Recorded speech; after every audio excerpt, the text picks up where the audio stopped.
رب العالمين والعاقبة للمتقين والصلاة والسلام على محمد وعلى آله وصحبه أجمعين أما بعد فقد قال الله تعالى في قرآنه الكريم أعوذ بالله من الشيطان الرجيم بسم الله الرحمن الرحيم يا أيها الناس اتقوا ربكم الذي خلقكم من نفس واحدة وخلق منها زوجها وبث منهما رجالا كثيرا ونساء واتقوا الله الذي تساءلون به والأرحام إن الله كان عليكم رقيبا. மதிப்புக்குரிய பெரியோர்களே, சகோதரர்களே, இந்த ரமதானுடைய மாதத்திலே ஆரம்ப நாள் முதல் கொண்டு இன்று வரைக்கும் எங்களுடைய வாழ்க்கையில் நாங்கள் எடுத்து நடக்க வேண்டிய உயரிய பண்புகள், தவிர்த்து நடக்க வேண்டிய மோசமான பண்புகள் என்ற சில விடயங்களை நாங்கள் பார்த்து வருகின்றோம். அந்த அடிப்படையிலே மக்களோடு நாங்கள் ஆரம்ப நாள் முதல் ஒரு மனிதரை கண்டால் எவ்வாறு நாங்கள் புன்முறுவல் போட்டு சிரிக்க வேண்டும், நல்ல வார்த்தைகளை பேச வேண்டும், அதே போன்று மனிதர்களுக்கிடையில் ஏற்றத்தாழ்வுகள் பார்க்கக்கூடாது, பிரதேசவாதம் பேசக்கூடாது, வெள்ளையர்கள் கருப்பர்கள் பணக்காரர்கள் ஏழையர்கள் என்ற வித்தியாசம் காட்டக்கூடாது, எல்லோரும் மனிதர்கள் அடிப்படையில் பழக வேண்டும் என்பதை நாங்கள் பார்த்தோம்.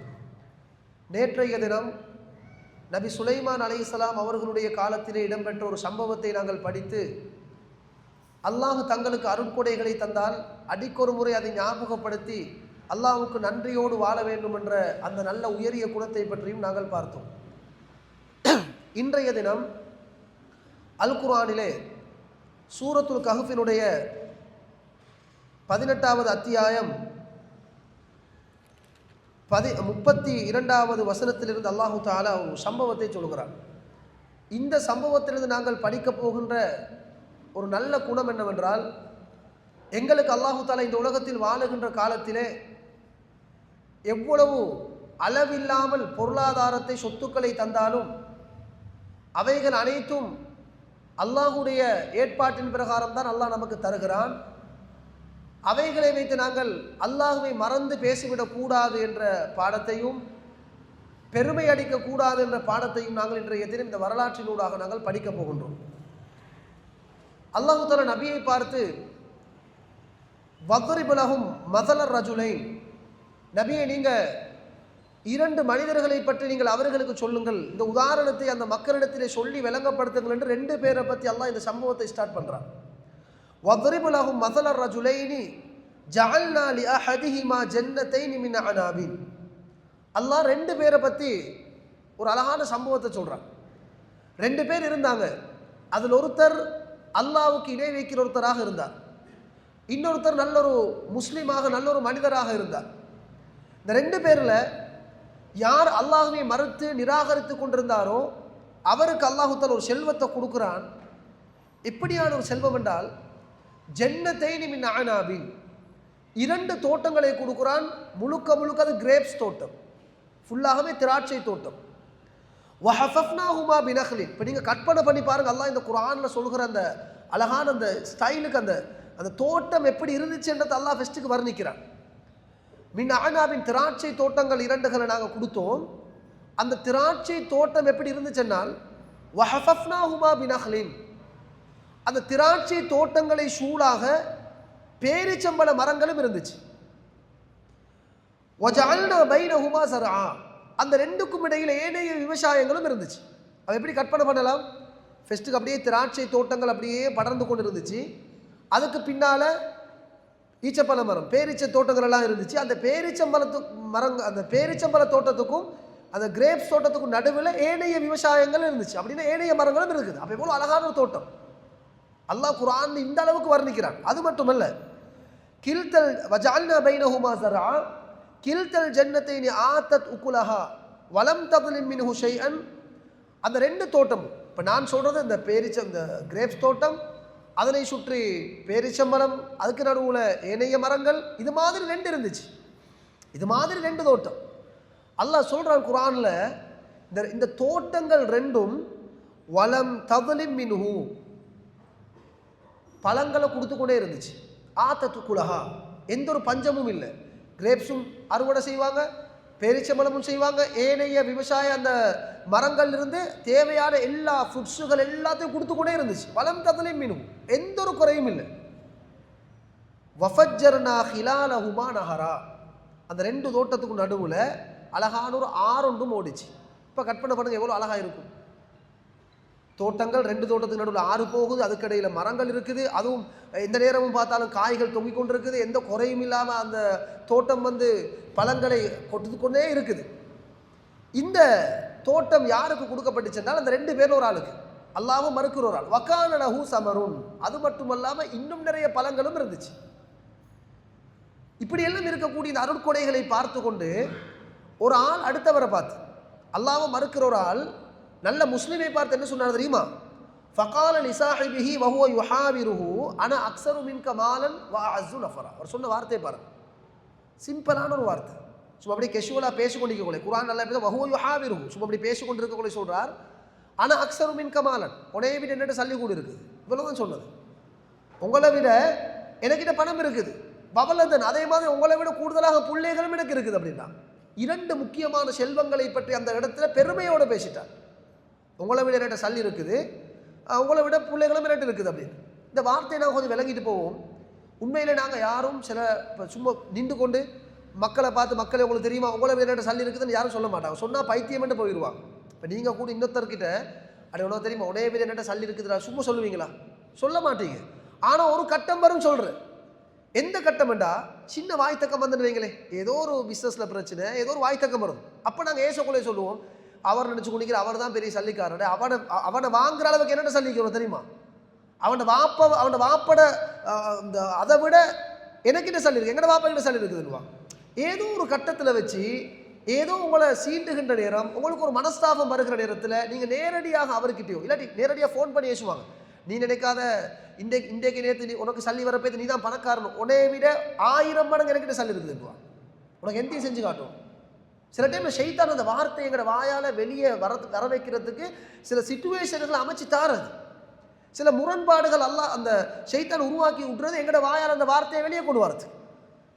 சில கட்டங்களில் குடும்ப பிரச்சனைகள் வரக்குள்ள சொல்லிடுவாங்க, உனக்கு தானே புள்ளையே இல்லை, எனக்கு பாரு மாசால 7-8 புள்ளி இருக்குது, நீ முதலாவது புள்ள பெற வழியை பாரு அப்படின்ருவாங்க. அப்போ சல்லியாலையும் எனக்கு தான் கூட இருக்குது, குடும்பத்தில் புள்ள குட்டிகளையும் எனக்கு தான் கூட இருக்குதுன்னு சில நேரம் எங்களோட வாயால் இன்றைக்கு மக்கள் மத்தியில் வருது. இது வரக்கூடாது, இப்படி வாரது ஒரு மோசமான பண்பு. சில நேரம் ஷைத்தான் எங்களோட வாயால் அதை வர வைக்கிறதுக்கு வெளியே கொண்டு வரதுக்கு ஃபுல் ட்ரை பண்ணுவோம். ஏன்னா இன்றைக்கி நாங்கள் அன்றாட வாழ்க்கையில் பார்க்குறோம், நாங்கள் யாரும் வேணுமென்று போய் ஒத்துரை கூப்பிட்டு உங்களை விட என்னென்ன சல்லி கூட்டு இருக்குதுன்னு யாரும் சொல்கிறது இல்லையே. ஏதோ ஒரு சந்தர்ப்பம் வரக்கோலே சில டைம் ஆக்கள் சொல்லுவாங்க, பாராப்பா அவன் இப்படியெல்லாம் உனையை பற்றி கதைச்சான் அப்படின்னு சொல்லக்கோலே, ரைட் அவர் வரட்டுமே அப்படின்னு சொல்லி ஃபோன் பண்ணி ஏசுறது. நீ இந்த சல்லியை வச்சு ஒன்று ஆடாத, உனையமாய் 10 மடங்கு 20 மடங்கு 100 மடங்கு என்ன காசு இருக்குது, நீ ஒரு வாகனத்தை வச்சு கூட கலசு காட்டுறேன், உனையமாய் 10 வாகனம் வாங்குறதுக்கு காசு எனக்கிட்ட இருக்குது சொல்லிட்டுருவாங்க. ஷைத்தான வேலை. இப்போ அல்லாஹ் இந்த சம்பவத்தை எங்களுக்கு சொல்கிறாருன்னா இதிலிருந்து நாங்கள் ஒரு படிப்பினை பெறணும். அப்போ இந்த மனுஷன் சொன்ன வார்த்தை என்ன தெரியுமா? ஆனா அக்ஸரு மின்க மாலன் வ அஅஸ்ஸு நஃபரா, உனே விட எனக்கிட்ட பணமும் இருக்குது புள்ள குட்டிகளும் இருக்குது சொல்லி போட்டு வதஹல ஜன்னதஹு வஹுவ ஸாலிமுன் லினஃப்ஸிஹி, அவரோட பேசி அப்படியே அந்த தோட்டத்துக்குள்ள நுழைகிறார். இது அல்லாஹ் தஆலா இடையில ஒரு சப்ஜெக்ட் சொல்றார். இவர் தோட்டத்துக்குள்ள எப்படி நுழைகிறாருன்னா வஹுவ ஸாலிமுன் லினஃப்ஸிஹி, தனக்குத்தானே அநியாயம் செஞ்சுட்டு தான் நுழைகிறார். இவர் என்ன செஞ்ச அநியாயம்? அந்த மோசமான மனிதர் தனக்குத்தானே செஞ்ச அநியாயம் என்ன தெரியுமா? இந்த வார்த்தையை விட்டது. உங்களை விட எங்கள்கிட்ட சல்லி கூட இருக்குதுன்னு வார்த்தையை சொன்னது தான். செல்லிக்கொண்டு தோட்டத்தில் நுழைஞ்சா இப்போ தோட்டத்தை பார்க்குறார், இன்னும் பெருமை வருது.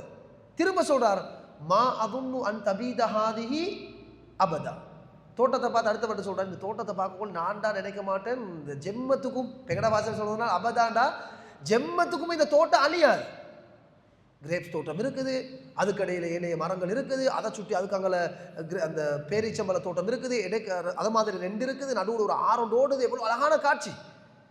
அதுக்குள்ளே நுழைஞ்சிட்டு தோட்டத்துக்குள்ளே போய்க்கொண்டு அந்த மனிதரை பார்த்து சொல்கிறார், மா அதுன்னு அன் தபீதஹாதிஹி அபதா, இதண்டா ஒரு நாளும் அழியிறத்தை நினச்சி பார்க்கவே இல்லைன்றார்.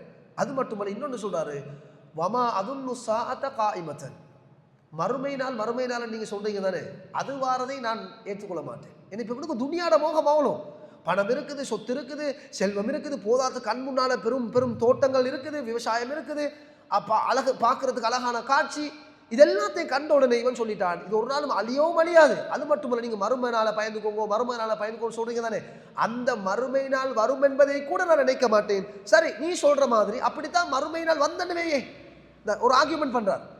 அப்படித்தான் மறுமை நாள் வந்து அல்லாஹ்விடத்தில் என்னை ரிட்டர்ன் நான் போக வேண்டி வந்தாலும் வல இன் ருதித்து இலா ரப்பி லஅஜிதன்ன கைரம் மின்ஹா முன்கலவா, இப்போ உள்ளதை விட குவாலிட்டியான இடத்துக்கு தான் நான் போவேன் என்றான். அதுலேயும் பெருமை, மறுமையும் வராது. அப்படித்தான் மறுமை ஒன்று வந்து அல்லாஹ்விடத்தில் நான் போக வேண்டி வந்தால் இந்த உலகத்தில் நான் எந்த சொத்து செல்வங்களை எல்லாம் அனுபவிச்சு கொண்டிருக்கிறேனோ இதை விட பெரிய இடத்துக்கு தான் நான் மறுமையில கூட போவேன் என்றான். பாருங்க பாவம், அப்ப அல்லாஹ்வையும் தாண்டி ஒரு பேச்சு அவன் பேசுறான்.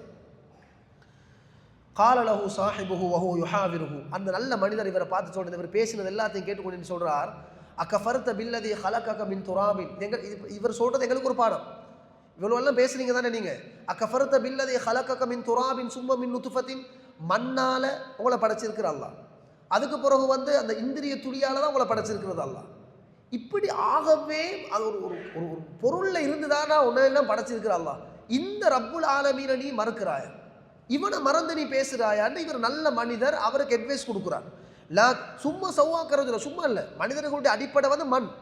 நாங்கள் மண்ணால் படைக்கப்பட்டவர்கள், மௌத்தா போனதுக்கு ஒரு கபருக்குள்ள கொண்டு வைக்கிறோம். நீங்கள் பாருங்க பார்ப்போம், கபருக்கு போனது போகிறோம். இன்றைக்கு மௌத்தா ஒரு பொடி எல்லாம் அப்படியே கபூரில் இருக்கிறனா இன்றைக்கி அடக்கிறதுக்கு இடம் இருக்காது. உலகத்தில் ஒரு சிஸ்டத்தெல்லாம் எப்படி வச்சிருக்கிறார் என்றால், ஒரு நாளைக்கு உலகத்தில் பாரம் சமமானது. ஒரு நாளைக்கு அல்லாஹ் தஆலா லட்சக்கணக்கான பிள்ளைகள் பெற வைக்கிறார், லட்சக்கணக்கான மக்களை திரும்ப பூமிக்குள்ளே எடுக்கிறார். அந்த பூமி அது உள்வாங்குது. கொஞ்ச நாள் போக்குள்ள அந்த பொடி எல்லாம் தெரிச்சு திரும்ப மண்ணோட மண்ணாகுது, திரும்ப கொஞ்சம் பேர் மௌத்தாகுறாங்க, திரும்ப மண்ணுக்குள்ளே போடுறாங்க, ரொட்டேஷனில் வருது, திரும்ப மரம் முளைக்குது, காய் வருது. இப்படியே இந்த துனியாவெல்லாம் வச்சிருக்கிறார். அப்படி இல்லை, எங்கட அடக்கிற ஜனாசா துனியா முடியும் வரைக்கும் அது எங்கட கபருன்னு வச்சிருந்தா இன்றைக்கி அடக்கிறதுக்கு மையவாடிக்கிற இடம் போதா. நீங்கள் சும்மா மையவாடிக்கு போய் பாருங்க பாப்போம், உங்களோட அப்பட ஒரு 15-20 வருஷத்துக்கு முன்னே அடக்கின கபர் இருக்குதான்னு அட்ரஸே இல்லை.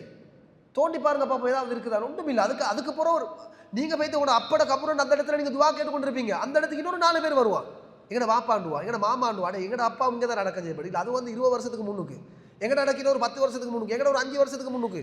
சில நேரம் ஒரே ஊரில் ஒரு 4-5 ஃபேமிலியிட ஒரு மையத்து ஒரே அந்த இடத்துல இருக்கும். இதான் மனுஷன் நிலைமை, இதான் மனுஷன் நிலைமை. அப்போ அந்த மனிதர் ஞாபகப்படுத்துகிறார், நீ பணம் என்றாய், காசு என்றாய், சொத்தன்கிறாய், உன்னுடைய டேலண்ட் என்கிறாய், அப்படித்தான் இது அழியாதுன்னு சொல்கிறாய், அப்படித்தான் மறுமையில் எழுப்பாட்டப்பட்டாலும் இதை விட சிறந்த ஒரு இடம் உனக்கு கிடைக்கும் என்று சொல்கிறாய். இதெல்லாம் நீ அல்லாஹ்வை மறந்த பேச்சு. ஓண்ட படைப்பை பற்றி நீ யாருன்றதை நீ தெரிஞ்சுக்கோ. நீ மண்ணால் படைக்கப்பட்டிருக்கிறாய். இந்த துனியாவுக்கு அல்லாஹ் தஆலா ஒரு இந்திரிய துளியத்தை காரணமாக்கி ஒன்று அல்லாஹ் தஆலா படைச்சிருக்கிறான். சும்மா சௌவாக்க ரஜுலா. அது மட்டுமல்ல, இன்றைக்கு நீ இவ்வளோ கட்ஸாக பேசுகிறேன்னா அல்லாஹ் தஆலா உனக்கு ஒரு ஆற்றலை மனிதனாக உன்னை ஆக்கி இருக்கிறதும் அல்லாஹ் தான். லாக்கின்னஹு அல்லாஹு ரப்பி, அல்லாஹ் தான் எல்லாமே செஞ்சிருக்கிறான். அல்லாஹ் தான் என்னுடைய ரப்பு. வலா உஷ்ரிகு பிரப்பி அஹதா, நான் ஒரு நாளும் என்னுடைய ரப்புக்கு இணை வைக்க மாட்டேன் அப்படின்றார். வலவுலா இன் தகல்த ஜன்னதக குல்த மாஷா அல்லாஹ். இந்த மனிதர் சொல்றார், நீ இப்போ தோட்டத்துக்குள்ள நுழைஞ்சாய் தானே, தோட்டத்துக்குள்ள வந்து நீ என்ன சொன்னாய், மா அகுன்னு அன் தபீத ஹாதிஹி அபதா, இது ஒரு நாளும் அழியாதுன்னு தானே சொன்னீங்க. நீ அப்படி சொல்லியிருக்க கூடாது. நீ எப்படி சொல்லியிருக்கணும் தெரியுமா? மாஷா அல்லாஹ் சொல்லியிருக்கணும். அல்லாஹ் நாடியது நடக்கும். அது அழியுமா அழியாதான்றது அல்லாஹ்வுடைய கையில் இருக்குது. அல்லாஹ் நாடியது நடக்கும். லா குவத இல்லா பில்லாஹ், அல்லாஹ்வுடைய அந்த சக்தியை தவிர வேறு எந்த ஒரு சக்தியும் இந்த உலகத்தில் இல்லை. அல்லாஹ் தான் கட்ஸானவன், அல்லாஹ்வோட சக்தி தான் இந்த உலகத்தில் நிலைச்சி நிற்கும். இப்படி தான் நீ சொல்லியிருக்கணும். அது மட்டுமல்ல, இன் தரணி அன அகல்ல மின்க மாலன் வவலதா, ஓண்ட பார்வையில் நான் பணத்திலேயும் நான் குறைவாக இருக்கிறேன், புள்ளகுட்டியிலையும் குறைவாக இருக்கிறேன், இப்படி உனக்கு விளங்கினாலும் நீ இப்படி சொல்லிக்கப்படாது. எப்படி சொல்லிக்கப்படாது? ஆனா அஸ்ஸு மின்க, நான் தான் ஆனா அக்ஸரு மின்க மாலன் வா அஸ்ஸு நஃபரா, உன்னைய விட சல்லியும் கூட எனக்கு தான், புள்ளகுட்டியும் கூட எனக்கு தானே நீ சொல்லியிருக்கப்படாது. நீ சொல்லியிருக்கணும் எப்படி தெரியுமா? அல்லாஹ் நாடியது நடக்கும், அல்லாஹ்வோட சக்தியை தவிர இந்த உலகத்தில் முற்றத்துக்கு வேறு எந்த சக்தியும் இல்லை என்ற இந்த வார்த்தையை தான் நீ சொல்லியிருக்கணும். மாஷா அல்லாஹு லா குவத இல்லா பில்லா என்ற வார்த்தையை நீ சொல்லியிருக்கணும் என்றார். அதுக்கு ஒரு திரும்ப அந்த நல்ல மனிதர் சொல்றார், இப்போ நீ சொல்லிட்டாய் தானே, உன்னைய விட என்னோட சல்லி கூடு இருக்குது, புள்ள குட்டிகள் கூடு இருக்குது, பொருளாதாரம் கூடு இருக்குதுன்னு. ஃபஅஸா ரப்பி, ஃபஅஸா ரப்பி, என்னுடைய ரப் எனக்கு போதும், ஐயுத்தியனி கைரம் மின் ஜன்னதிக, உனட்டு இருக்கக்கூடிய தோட்டத்தை விட சிறந்த ஒரு தோட்டத்தை தருவதற்கு என் ரப் எனக்கு போதும். அல்லாஹ் நாடினா எனக்கு கிடைக்கும். இன்றைக்கு நீ கோடிய லட்சத்தை வச்சு பெருமை அடிக்காது. அல்லாஹ் நாடினா சின்ன விஷயம் எனக்கு அல்லாஹ் சல்லியை தந்துடுவான். மறுமை நாளையில் தஃப்சீர் உலமாக்கள் சொல்றாங்க இந்த இடத்துக்கு கைரம் மின் ஜன்னதிக, உன்னுடைய தோட்டத்தை விட தோட்டம்னால் இவர் மறுமை நாளுடைய அந்த சொர்க்கத்தில் கிடைக்கிற தோட்டத்தை சொல்றாங்கன்னு ஒரு விளக்கம் சொல்லுது. சார் எப்படியோ என்னுடைய ரப் எனக்கு போதும், உனட்டு இருக்கக்கூடிய இந்த பொருளாதாரத்தை விட கூடுதலான ஒரு பொருளாதாரத்தை எல்லாம் தருவதற்கு போதும் என்று சொல்லி அவர் சொல்றார். இப்போ இப்போ அல்லாஹு தஆலா கொடுக்குற தண்டனையை பாருங்க. வயுர்சில அலைஹா ஹுஸ்பானம் மினஸ் ஸமாஇ ஃபதுஸ்பிஹ ஸஈதன் ஸலகா. அவர் இன்னொன்று சொல்றார்.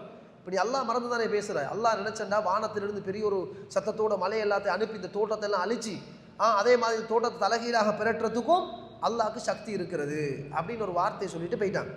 இவர் சொன்ன மாதிரி என்ன நடக்குதுண்டா, அல்லாஹு தஆலா இந்த மனிதரை, இந்த நன்றி கெட்ட மனிதர், பெருமை அடித்த மனிதர், பொருளாதாரத்தை வச்சு அடுத்தவன மனசை நோகடிச்ச மனிதன், இவனுக்கு அல்லாஹ் கொடுக்குறான் தண்டனை தெரியுமா?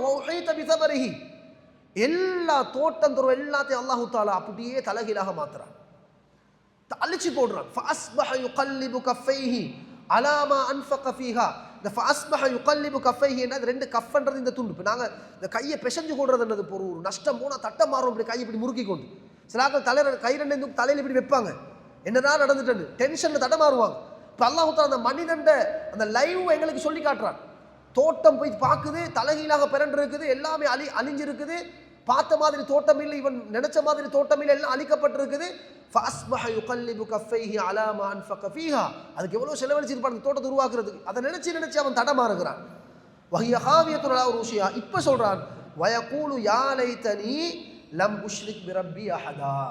என் ரப்புக்கு நான் இணை வைக்காமல் இருக்கேன்ச்சேன்னு கவலைப்படுறான். பெஸ்ட்டுக்கு எப்படி பேசினான், எப்படி ஆணவமாக ஆடினாங்க, எப்படி கூத்து போட்டாங்க, எப்படி பெருமை அடிச்சாங்க.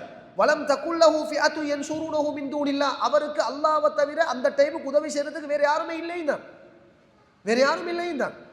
எனவே அன்புக்குரிய சகோதரர்களே, இந்த பாடம், இந்த சூரத்துல் கஹ்ஃப்ல அல்லாஹ் தஆலா சொல்லி தந்திருக்கக்கூடிய இந்த வரலாறு நமக்கு எதை உணர்த்துகிறது என்றால், நாங்கள் இந்த துனியாவுக்கு வருகிற நேரம் ஒன்றும் இல்லாமல் ஜீரோவாக வந்தோம், தான் உண்மை. அதுக்கு பிறகு எங்களோட வாப்பம்மார் ஏதோ அவங்களோட வசதிக்கு ஏற்ற மாதிரி செலவழிச்சாங்க. நாங்கள் படித்தோம், பிஸ்னஸுக்கு போனோம், ஒரு தொழிலுக்கு போனோம், நாங்கள் முயற்சி பண்ணினோம். அல்லாஹ் தஆலா எங்களுக்கு பொருளாதாரத்தை தந்துட்டான், இன்னும் தந்து கொண்டிருக்கிறான். நாங்கள் எப்பயுமே தந்த பொருளாதாரத்துக்கும் தந்து கொண்டிருக்கக்கூடிய பொருளாதாரத்துக்கும் அல்லாஹ் தஆலா தரப்போகின்ற பொருளாதாரத்துக்கும் நாங்கள் எப்படி இருக்கணும்டா, யா அல்லாஹ் நீ எனக்கு அதிகமாக பொருளாதாரத்தை எப்படி ஹலாலான முறையில் தந்துரு, ஹலாலான முறையில் அதை தந்துரு. அதே மாதிரி அதை கொடுக்கக்கூடிய மனசையும் தந்துரு, சாலிஹான நல்லவர்களுக்கு செலவழிக்கக்கூடிய மனசையும் தந்துரு. நீ தந்திருக்கக்கூடிய பொருளாதாரத்தை வச்சு என்னை நரகத்துக்கு அனுப்பிடாது. தாக முக்கியம். நீ தந்திருக்கக்கூடிய பொருளாதாரத்தை வச்சு, நீ தரப்போகின்ற பொருளாதாரத்தை வச்சு நரகத்துக்கு மட்டும் அனுப்பிடாது. அப்போ நரகத்துக்கு அனுப்பிடாத அதில் மிச்சம் கவனமாக இருக்கும். என்ன தெரியுமா, சில நேரம் எங்கள்கிட்ட பொருளாதாரங்கள் கூடக்கூடிய பெருமைகள் தானாக உருவாகும். அவரை விட நான் மேலானவர் என்ற எண்ணத்தை ஷைத்தான் கொண்டு வந்து போடுவான். அடுத்தவர்களை மதிக்காமல் கணக்கெடுக்காமல் இருப்பதற்குரிய ஒரு மோசமான ஒரு பழக்கத்தை உள்ளத்தில் கொண்டு ஷைத்தான் போடுவான். இது நீங்களாக செய்கிறதல்ல, இது ஷைத்தான் மனுஷனை வழிகெடுக்கிறது, ஃபுல் வெல் பிளான் பண்ணி செய்கிறது. நாங்கள் அதுக்குள்ளே மாட்டிக்கொள்ளக்கூடாது. எனவே அன்புக்குரிய சகோதரர்களே, இந்த ரமதானுடைய மாதத்தில் நாங்கள் எங்களோட வாழ்க்கையில் எடுத்து நடக்க வேண்டிய முக்கியமான அந்த பண்பாடுகளை ஒன்றாக நாங்கள் விளைக்கொள்ளணும். எந்த காரணம் கொண்டும் நாங்கள் உச்சத்தை தொட்டாலும் பெருமை என்ற அந்த ஒரு விடயத்தை நாங்கள் வாழ்க்கையில் நாங்கள் தொட்டு விடவும் கூடாது. அல்லாஹ் தஆலா குர்ஆன்ல சூரா லுக்மான் அலைஹிஸ்ஸலாம் தன் மகனுக்கு செய்த உபதேசத்திலையும் அவர் என்ன சொல்லி காட்டுறார், வலா தம்ஷி ஃபில் அர்தி மரஹா. நீ பூமியில் நடக்கக்குள்ளே பெருமையோடு நடக்காது. ஏன்னா இன்னல்லாஹ லா யுஹிப்பு குல்ல முக்தாலின் ஃபஹூர். அல்லாஹ் தஆலா பெருமைக்காரனை விரும்ப மாட்டான். அதே மாதிரி அடுத்தவங்களை கண்டா முகத்தை திருப்பிட்டு போயிடாது. சிலாக்கள் அப்படிங்கிறது. இப்போ நாங்கள் நடந்து போகிறோம், ஒரு சாதாரண ஒரு தொழில் செய்யக்கூடிய ஒருத்தர் வாரார், அவர் அவர் எங்களுக்கு கணக்கில்லை. நாங்கள் பணக்காரர்களை கண்டா மட்டும் சிரிப்போம், அவங்கள கண்டா மட்டும் பேசுவோம், அவங்கள கண்டா மட்டும் நின்று பேசிட்டு போவோம். அப்படி இல்லை. நீங்கள் ஒரு குணத்தை செஞ்சு பாருங்கன்னு தெரியுமா, ஊரில் உள்ள ஒரு கடுமையான நீங்கள் யாரை பரமேலேன்னு நினைக்கிறீங்களோ, சரியான கஷ்டப்படுறான்னு நினைக்கிறீங்களோ, நீங்கள் பெரிய கோடீஸ்வரராக இருந்தால் உங்களோட வாகனத்தை கொஞ்சம் நிறுத்தி அவரோட கொஞ்சம் கதைச்சி அவருடைய சுகதுக்கங்களை கொஞ்சம் மிதந்துட்டு போங்க பார்க்க. வேறு ஒன்றும் தெரியும், நீங்கள் ஒன்றும் கொடுக்கலாட்டியும் பரவாயில்ல. அப்போ தானாக அந்த பெருமையெல்லாம் இல்லாமல் போயிடும். நான் எல்லாரோடையும் பேசுவேன், எல்லாரோடையும் கதைப்பேன், எல்லாரோடையும் கை போட்டு சாப்பிடுவேன், எல்லாரோடையும் உட்காருவேன், எல்லாரோடையும் நான் சிரிச்சு கொண்டிருப்பேன். அப்போ இதைத்தான் இஸ்லாம் நமக்கு திரும்ப இப்போ நான் இவ்வளோ உதாரணங்கள் ஏன் சொல்கிறேன்னா, அல்லாஹ்வுக்கும் தேவை என்ன தெரியுமா, நாங்கள் டெம்பரரியாக உங்களுக்கு தந்திருக்கக்கூடிய ஒரு விஷயத்தை வச்சு நீங்கள் பெருமை அடிச்சுட்டு வரணும். மௌத்தானா எல்லாத்தையும் வச்சுட்டு தான் போகும். ஒத்தரம் கொண்டு போயிடலாங்க. எங்கேயாரும் உங்களுக்கு பார்க்கலுமா, மையவாடிகளில் பணக்காரர்களுக்கு ஸ்பெஷலாக கொஞ்சம் குழியை கொஞ்சம் அகலமாக தோண்டினு, வளமையாக தோன்றது 6 அடி நீட்டம் தோண்டுவாங்க, கொஞ்சம் நீட்டமான ஆக்கள் ஒரு 7 அடி தோண்டுவாங்க, அகலத்தில் ஒரு 3 அடி தோண்டுவாங்க. உதாரணத்துக்கு இவரை கொஞ்சம் சல்லி கொஞ்சம் கூடுதலாக நான் கபரு தோன்ற ஆளுக்கு ஒரு 10,000 கொடுக்குறது, 20,000 தரம் கொஞ்சம் அகலமாக தோணுங்கோண்டா முதலாவது தடவரும் மையவாடி. அப்படி இல்லைங்களா, எங்களுக்கு ஏன்னு மையவாடி இவ்வளோ துண்டு தான் அவர் கொடுக்கலாம். அவர் பெரிய பணக்காரராக இருந்தாலும் 2 பேர் அடக்கிற இடத்த ஒரு ஆளு கொடுக்கல, எங்களுக்கு ஒரு ஸ்லொட் தருவோம் உங்களுக்கு, அவ்வளோதான். வேற ஒன்றும் செய்யலாம். டைல்ஸ் பிடிக்கலுமா உங்களுக்கு, உங்களுக்கு அதுக்கு ஏர் கண்டிஷனோட ஃபிக்ஸ் பண்ண மேலும் இருக்கிற பணத்துக்கு அல்ஹம்துலில்லாஹ் எங்களுக்கு கபரை கட்டோ மேலும் உள்ளுக்கு ஒரு ஏர் கண்டிஷனை வைக்கோ மேலும் அதுக்குள்ள வேண்டிய ஒரு வேலையை செய்யும். ஆனால் ஒன்றுலேயும் பிரயோசனம் எல்லாத்தையும் வச்சுட்டு தான் போகும். இதான் மனுஷன் நிலைமை, எல்லாத்தையும் வச்சுட்டு தான் போகும். இப்போ அல்லாஹ் தஆலா ஏன் திரும்ப அதான் ரசூலுல்லாஹி ஸல்லல்லாஹு அலைஹி வஸல்லம் சொன்னாங்க தெரியுமா, ஒரு மனுஷன் மௌத்தானா 3 விஷயங்கள் பின்தொடர்ந்து வருமானாங்களே. இந்த ஹதீஸ் அடிக்கடி நீங்கள் கேள்விப்பட்டிருப்பீங்க. ரமதானில் நான் திரும்ப திரும்ப இந்த ஹதீஸை ஞாபகப்படுத்த எங்களை நாங்கள் பக்குவப்படுத்திக்கணும். உங்களோட குடும்பத்தார்களும் மையவாடிக்கு வருவாங்க, உங்களோட பொருளாதாரமும் வரும், உங்களோட அமலும் வரும். அமலை தவிர அடுத்தெல்லாம் ரிட்டர்ன் ஆகுது. இந்த ஹதீஸை மெயினாக நீங்கள் ஞாபகம் வச்சுக்கணும், நன்றி மறக்கக்கூடாது. அடுத்ததாக சகோதரர்களே, இன்னொரு உதாரணம் உங்களுக்கு சொல்கிறேன். நாங்கள் நேற்று அந்த சபகவாசிகளை பற்றி படித்தோம் தானே, சபக நாட்டு அந்த ராணியை பற்றி படித்தோம். அதே அந்த ஏரியாவை பற்றி அல்லாஹு தஆலா குர்ஆன்ல சூரத்து சபஅல ஒரு உதாரணம்னு சொல்கிறான். இதுவும் எங்களோட வாழ்க்கையில் நாங்கள் எடுத்து நடக்க வேண்டிய ஒரு முக்கியமான ஒரு விஷயம் தான். லகத் கான லிஸபஇன் ஃபீ மஸ்கனிஹிம் ஆயா. சபகவாசிகளுக்கு அல்லாஹு தஆலா அவங்க வாழ்ந்த அந்த இடத்துல ஒரு அத்தாட்சியை கொடுத்தாங்க. ஜன்னத்தானி ஐயமீனி வஷிமால், அவங்களுக்கும் வலதுக்கும் இடத்துக்கும் 2 தோட்டங்கள் அல்லாஹ் கொடுத்தான். குலூ மின் ரிஸ்கி ரப்பிக்கும், அல்லாஹ்வோட ஆர்டர் என்ன தெரியுமா, உங்களுக்கு 2 தோட்டங்கள் தரப்பட்டிருக்குது, இந்த தோட்டத்தில் நீங்கள் சாப்பிடுங்க, அல்லாஹ்வோட ரிஸ்க், இதை சாப்பிடுங்க. அதோட வஷ்குரு லஹு, சாப்பிட்றதோட அல்லாஹ்வுக்கு நீங்கள் சுக்குரும் செஞ்சுக்கோங்க, அல்லாஹ்க்கு நீங்கள் நன்றியும் தெரியும். எங்களோட பிள்ளைகளை நாங்கள் சொல்லிக் கொடுக்கணும். பிள்ளைகளுக்கு சாப்பிட கொடுக்குறோமா, சந்தோஷப்படுறாங்களே அல்ஹம்துலில்லாஹ் சொல்லுங்க.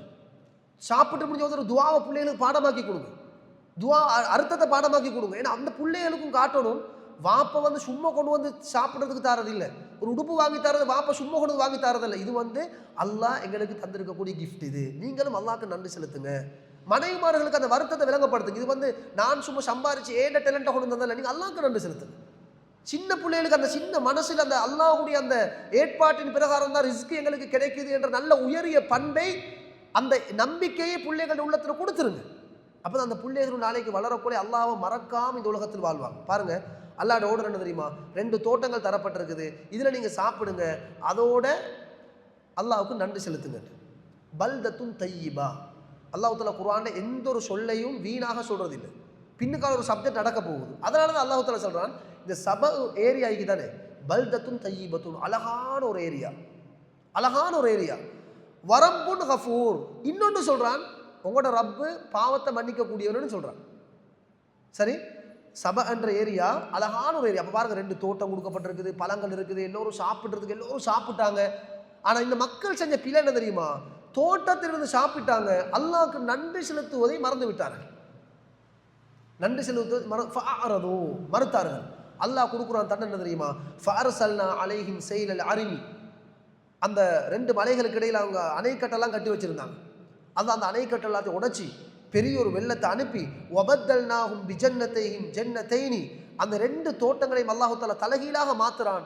இனிப்பான பழங்களை தந்த அந்த தோட்டம், அழகான காய்களை தந்த அந்த தோட்டத்தை அல்லாஹ் எப்படி மாத்துறான்டா, தவாத்தை உக்குலின் ஹம்தின். நல்லா விளங்குவோம், அல்லாஹ்க்கு நினைச்சிருந்தா தோட்டத்தை பேஸோட அழிச்சு போட்டிருக்கலாம், மரமே இல்லாம. அல்லாஹ்க்கு நினைச்சிருந்தா தோட்டத்தை அடியோட மரமே இல்லாம அழிச்சு போட்டுடலாம். ஆனால் அல்லாஹ்க்கு தேவை இந்த தண்டனையை மக்கள் உணரணும். எப்படி மாத்துறான்டா, மரம் இருக்குது, பழம் இருக்குது, டேஸ்ட்டை மாற்றிட்டான். மரம் இருக்குது, பழம் இருக்குது, அவதான் இன்னும் கொஞ்சம் கை செய்யணும் கூட. சிலாக்க சொல்லுவாங்களே, இப்போ உதாரணத்துக்கு வைங்களேன், இப்போ மரம் எல்லாம் தோட்டமே அடியூர் அழிஞ்சு போட்டால் என்ன செய்யணும், தோட்டமே வெயிட்டாச்சு, சப்ஜெக்ட் முடிஞ்சு. இப்போ இன்னும் கொஞ்சம் கவலை என்ன தெரியுமா, அடே தோட்டம் இருக்குது, மரம் இருக்குது, பறிக்கிற காயெல்லாம் புளியாக இருக்குது. சில ஃப்ரூட்ஸுகள் வந்து புளியாக அல்லாஹ் மாற்றிக்கிறான், சில ஃப்ரூட்ஸ் கசப்பு. தவாத்தை உக்குலின் ஹம்தின் வாஸ்லின், சிலது வந்து கசப்பு கொடுத்துச்சு, சிலது புளியை கொடுத்துச்சு. அப்போ அவ்வளோ காலமும் இனிப்பான பழங்களை மட்டும் கொடுத்து கொடுத்த அந்த தோட்டத்தை அல்லாஹ் எப்படி மாத்துறாருண்டா, இவங்க நன்றி கெட்டவர்களாக நடந்தார்கள். அல்லாஹ்க்கு சுக்குரு செய்யாமல் அல்லாஹ்வை மறந்து வாழ்ந்ததுனால மரமும் நிற்குது, பழமும் நிற்குது. ஆனால் பறித்து சாப்பிட்டு பார்த்தீங்கன்னா சில பழங்கள் புளிக்குது, சில பழங்கள் கசப்புது, எல்லாமே கேஸ் அவுட், ஒன்றும் செய்யலாம். இப்போ நாங்கள் கூட ஃப்ரூட்ஸ் வாங்கக்குள்ளே சில ஆட்கள் வெட்டி தருவாங்க, சாப்பிட்டு பாருங்கன்னு. புளியண்டா வாங்காமல் வந்துடுவோம், கசப்பண்டா வாங்காமல் வந்துடுவோம். அப்போ பஜாரில் விற்கணுமா, ஆக ஓவரா புளியான பழத்தையும் கசப்பான பழத்தை விற்கலாம். சரி, உங்களோட தோட்டத்துலேருந்து உங்களோட மரத்தில் வருது, நீங்கள் விற்கல, உங்களுக்கு சரி சாப்பிடலுமா, உங்களுக்கு தின்னோமே இல்லை, இன்னொருத்தர் கொடுக்கோமே இல்லை, விற்கோமே இல்லை, ஒரே ஒரு ஆப்ஷன் வீசத்தான் ஓடும், வேற ஒன்றும் இல்லை. அப்போ அல்லாஹ் கண் முன்னால் அல்லாஹ்வோட நியமத்தை காட்டி சொல்கிறான், நினைச்சா உங்களுக்கு பழத்தை வச்சு அந்த பழத்தில் உங்களுக்கு பிரயோசனம் எடுக்காமலும் எங்களுக்கு செய்யலாம். இன்னொரு தண்டனையை கொடுக்குறான்னு தெரியுமா, அந்த கெப்புக்குள்ள அல்லாஹ் அந்த தோட்டத்துக்குள்ள வஷைஇன் மின் சிதரின் கலீல், இழந்த மரம் கொஞ்சத்தையும் அல்லாஹ் தஆலா முதல்ல செட் பண்ணிட்டான். தோட்டம் பழம் தோட்டமாக இருந்துச்சு, இவங்க இழந்த மரத்தையும் அல்லாஹ் தஆலா அந்த இடத்துல வச்சுட்டான் தண்டனையாக. ஏன் தெரியுமா, அதில் பெருசாக ஒரு தண்டனையும் இல்லை. இழந்த மரம்ன்றது இந்த ஹதீஸ்ல எல்லாம் வருது, மௌத்தானவங்க அந்த ஜனாசார பொடியை கழுவுறதுக்கு அந்த காலத்தில் யூஸ் பண்ணாங்க. இன்றைக்கு கூட சில நாட்டுப்புறங்களில் வந்து அந்த இழந்த இலையை கசக்கி சௌக்காரத்துக்கு பதிலாக இதுன்னுவாங்க. ரசூலோட காலத்தில் இப்படி இருந்துச்சு. இப்போ சவுதி அரேபியாவிலேருந்து அந்த இழந்த மரத்தில் தூள் எல்லாம் எடுத்துகிட்டு வருவாங்க இன்றைக்கு குளிப்பாட்டுறதுக்கு. அப்போ இழந்த மரத்தில் உள்ள பிரச்சனை என்னென்னு கேட்டால், சின்ன இலை, அந்த மரத்தில் சரியான முள் இருக்கும், கடுமையான முள்.